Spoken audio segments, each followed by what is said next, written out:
I'm Melissa Emerson, Director of Operations for Loving Houston. Let's talk about legal guidelines.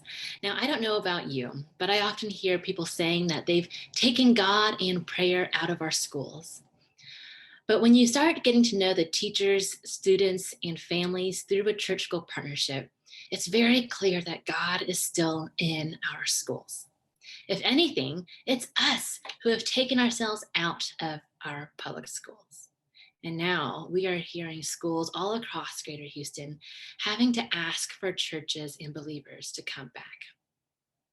Now, somehow, this idea of church and state separation has become so front and center that church and school leaders alike often get nervous or confused when we start talking about church school partnerships. Early on, the ACLU even contacted us because they were concerned about what we were doing.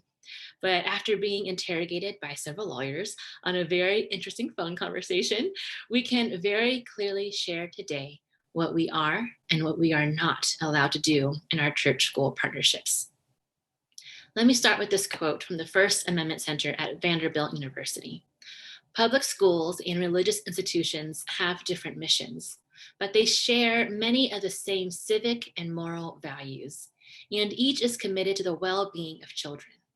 By working together in ways that are permissible under the First Amendment, schools and religious communities can do much to enhance the mission of public education. So, what does this look like?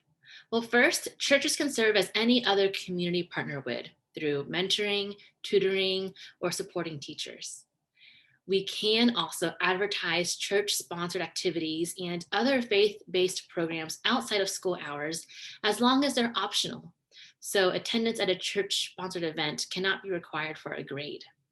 The key here is that these programs need to be shared with permission. So things like a Bible study or a Good News Club or a Fellowship of Christian Athletes program are allowable. You can do all of these things, but you need to get permission from the school. And these types of programs have been around for years and years, so it's generally not a problem to get them approved. Now, what can we not do? We can't proselytize or evangelize. We can't initiate conversations on religion, and we can't directly invite children, families, or staff to church. However, if you have an approved club or a program or an approved flyer about an event, that's perfectly fine. In the context of the school day, if you're mentoring, focus on mentoring. If you're helping a teacher, focus on helping that teacher. And I'll say that as you build relationships at the school, opportunities will come up to talk in the right contexts. But again, we always want to go into these partnerships with a posture of humility, asking how we can help and letting God lead, and He will lead. Now, this year, because of COVID-19, there are more things that we can't do right now in efforts to protect the health and safety of the students and staff. We can't go on some campuses, and many schools aren't allowing volunteers to meet with students one-on-one in person. But there are still opportunities to help. And one of the most meaningful and impactful ways to help right now is to care for the teachers and the staff. Partnering families or small groups at your church with a specific teacher to send notes of encouragement, sweet treats, and even praying for that teacher are all highly effective engagement activities. Also, because so much interaction is now being moved online, I want to caution you about the need for accountability and security around interactions between adults and vulnerable students. Sadly, last year, the Houston Chronicle published an expose about 380 Southern Baptist church leaders involved in sexual abuse cases. We absolutely do not want any of that happening through our church school partnerships.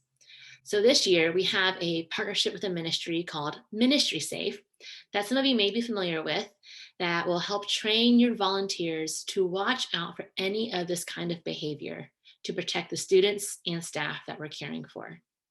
So to become a certified Loving Houston Church partner, we require that at least 2 key leaders from each church that will be working with your partner school to complete the Ministry Safe Sexual Abuse Awareness Training.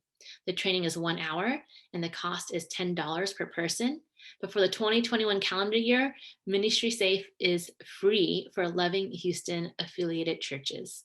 So once both of your church representatives complete the training and send their certificates to your district coordinator, we can certify your church as an official member of the Loving Houston Network.